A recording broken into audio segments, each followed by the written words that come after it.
మహిళలకు ఇచ్చిన మాటలు గాల్లో కలిసిపోతూ ఉన్నాయి. మీ హామీలకి రెక్కలొచ్చి ఎగిరిపోతూ ఉన్నాయి.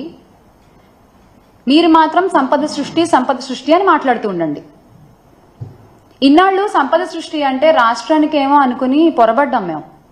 కాదు, సంపద సృష్టి అంటే మీకు అన్న విషయం మాకు మొన్న తెలిసింది.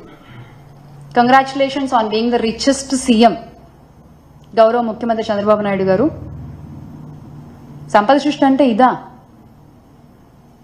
ప్రతిదాన్ని ప్రైవేటీకరణ చేయడం, జగనన్న ఆధ్వర్యంలో ప్రవేశపెట్టిన అన్ని పథకాలని ఈ రోజు మీరు ప్రైవేటీకరణ చేస్తున్నారు, ఆరోగ్యశ్రీతో సహా. ఏంటండి అది?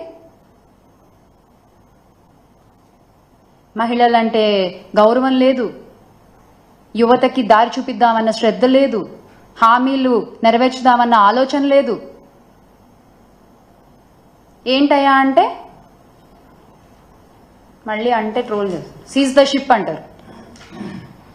ముందు ఈ ప్రాబ్లమ్స్ అన్నింటినీ సీజ్ చేయండి సార్. ముందు ఇవన్నీ సీజ్ చేయండి, ఆ తర్వాత మనం మాట్లాడుకుందాం దేన్ని సీజ్ చేయాలో. ఇంతమందికి మీరు సమాధానం చెప్పాలి. ఇంతమంది మీ సమాధానం కోసం ఎదురు చూస్తున్నారు.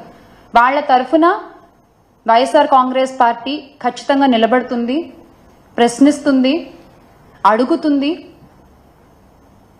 ఖచ్చితంగా మళ్ళీ ఆంధ్ర రాష్ట్ర ప్రజలందరూ కూడా మా పార్టీ అధ్యక్షులు గౌరవ శ్రీ వైఎస్ జగన్మోహన్ రెడ్డి గారిని అధికారంలో కూర్చోబెడతారు. ఖచ్చితంగా we all will make Andhra great again with Jagan అన్న. జై జగన్.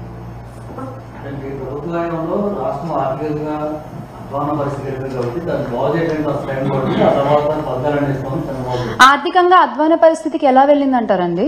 వాళ్ళు చేసినటువంటి తప్పుడు ప్రచారాలు కదా. శ్రీలంక అయిపోతోంది, ఆర్థిక సంక్షోభం వచ్చేస్తోంది అంటే ఇప్పుడు వీళ్ళు ఇచ్చిన మొత్తం హామీలు లెక్క చూస్తే 74,284 కోట్లు ఒక సంవత్సరానికి కావాలి. ఎక్కడి నుంచి తెస్తారండి? ఏమనంటే కేంద్రం నిధులు ఇస్తే మేము చేస్తాము అంటారు. హామీలేమో ఇచ్చేది ఏపీలో, నిధులు మాత్రం మీకు కేంద్రం నుంచి కావాలా? అప్పుడు హామీలు ఏపీలో ఎందుకు ఇచ్చారు?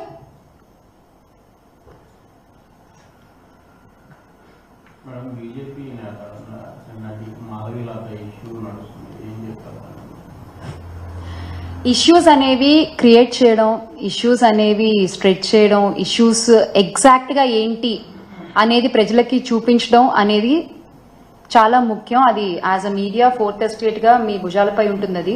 కానీ దాన్ని ఎవరికి ఎలా కావాలో అలా చూపిస్తున్నారు, ఎవరికి ఎలా కావాలో అలా చేస్తున్నారు. ఇది ఖచ్చితంగా ఆగి what is the exact truth అనేది ముందు పెడితే బాగుంటుంది అనేది నా personal opinion. It's totally my personal opinion. ఇంకేమన్నాయన్నా?